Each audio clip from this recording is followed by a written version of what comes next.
Selamat datang kembali. Hari ini kita mau ngobrolin lebih dalam soal kutipan dari buku Thank You for Arguing, karya Jay Heinrichs yang Anda bagi kemarin. Misinya nih, kita coba bongkar seni persuasi yang ya sering nggak kita sadari dalam obrolan sehari-hari. Persis. Buku ini tuh nunjukin kalau retorika, seni membujuk, itu bukan cuma soal pidato keren di panggung aja loh. Oh gitu ya? Iya, ini lebih kayak softwarenya interaksi sosial kita gitu. Mulai dari iklan yang kita lihat sampai ya obrolan biasa di rumah. Menarik. Dan kita bakal lihat juga bedanya argumen yang oke sama sekedar berantem ya. Kita coba pahamilah apa sih yang sebenarnya terjadi pas kita atau orang lain lagi coba meyakinkan sesuatu. Yuk kita mulai aja. Oke, yang paling dasar nih kayaknya. Bedain argumen sama pertengkaran. Di buku itu ada contoh Homer Simpson lawan lumba-lumba. Nah itu argumen katanya. Bener.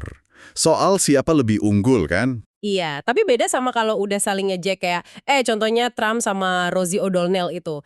Itu udah masuk kayak pertengkaran. Kenapa sih ini penting banget buat Anda bedain? Karena tujuannya itu beda banget. Argumen kalau kata buku ini ya, tujuannya itu mau ngubah suasana hati, atau pikiran, atau bahkan kemauan orang lain buat ngelakuin sesuatu. Oke. Nah kalau pertengkaran, itu ya cuma soal melampiaskan emosi aja, pengen bales dendam gitu. Nggak akan pernah ada kesepakatan beneran. Penulisnya aja bilang ke anaknya, berantem itu bukan argumen. Kenapa? Ya karena nggak pernah meyakinkan, cuma bikin orang tambah kesel atau ngejauh. Bener banget. Seringnya kita malah kejebak di situ ya. Nah ini nyambung nih ke soal fokus waktu dalam argumen kan. Saya inget contoh soal pasta gigi yang abis itu lucu juga. Iya contoh yang bagus itu. Pas si penulis nanya, siapa nih yang ngabisin pasta gigi? Nah itu dia fokusnya ke masa lalu kan, nyari kesalahan. Kalau kata Aristoteles, ini isu forensik. Nyalahin gitu ya. Betul, tapi anaknya pintar, dia langsung geser fokusnya ke masa depan. Dia tanya, yang penting gimana caranya biar ini nggak kejadian lagi. Nah, ini soal pilihan, isu deliberatif namanya. Ada juga sih fokus masa kini, soal nilai. Misalnya muji atau nyalahin karakter orang, itu isu demonstratif. Oke. Jadi kalau kita mau ambil keputusan bareng-bareng nih, fokus ke masa depan, ke pilihan itu yang paling manjur ya? Iya banget. Kalau muter-muter terus di siapa yang salah, itu masa lalu, atau ini bener nggak sih nilainya, itu masa kini, ya seringnya argumennya jadi macet, nggak kemana-mana. Masuk akal, masuk akal. Juga kan 3 pilar persuasi yang klasik itu, etos, patos, logos. Karakter, emosi, sama logika. Gimana tuh cara kerjanya? Gampangnya gini, etos itu soal kredibilitas Anda. Orang percaya nggak sama Anda? Dilihat dari karakter, reputasi, keahlian gitu. Oke, kepercayaan ya. Terus patos, ini mainnya di emosi.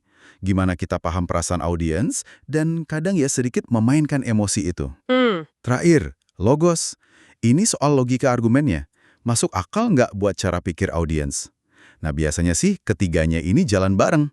Logika doang tuh seringnya kurang nendang buat bikin orang bergerak kalau nggak ada sentuhan emosi sama rasa percaya ke pembicaranya. Ngomongin etos atau kredibilitas tadi, buku ini kan nyebutin teknik spesifik ya. Ada tuh yang namanya dubitatio, kayak ragu-ragu yang disengaja gitu. Kayak Lincoln katanya. Gimana sih ini kerjanya? Agak aneh nggak sih pura-pura ragu? Nah, justru itu kekuatannya loh. Teknik dubitatio ini akarnya dari pemikir retorika kayak Quintilian. Itu soal nunjukin keraguan atau kayak nggak pede tapi dibuat-buat. Tujuannya apa? Tujuannya bukan biar kelihatan lemah, tapi justru biar kelihatan tulus, rendah hati, lebih manusiawi gitu. Jadi audiens ngerasa, wah dia sama kayak saya nih. Terus jadi lebih simpati. Seolah-olah Anda nunjukin kepedulian, showing you care, dengan nggak tampil terlalu pede atau licin. Ini bisa efektif banget buat bangun jembatan kepercayaan. Itu kan bagian penting dari etos. Oh, jadi ragu-ragu yang ditunjukin gitu malah bisa jadi senjata persuasi ya? Oke. Selain itu ada juga teknik konsesi kan? Kayak setuju sebagian sama lawan gitu. Betul sekali. Konsesi itu, kita secara taktis ngakuin benernya poin lawan, tapi tujuannya buat dapat apa yang kita mau. Contoh yang negosiasi sama polisi lalu lintas itu pas banget. Yang bilang, Anda bener Pak gitu ya? Ya, Anda benar Pak, saya harusnya lebih hati-hati sama kecepatan. Nah, itu bisa bikin situasi lebih adem. Anda kan nggak nyerah sebenarnya, tapi kayak main jujitsu aja, pakai gerakan lawan buat ngarahin argumen ke hasil yang Anda mau. Ini soal belokin arah, bukan ngelawan langsung. Jadi kalau kita perhatiin bener-bener alat-alat retorika ini tuh ada di mana-mana ya sebenarnya. Mulai dari iklan jam tangan Airman yang kayak ngomong kalau buat dia aja kuat, apalagi buat saya, itu kan argumentum a fortiori ya, argumen dari kekuatan. Betul, betul. Sampai cara kita debat soal mau liburan kemana gitu ya. Nah, terus apa artinya ini semua buat Anda yang dengerin?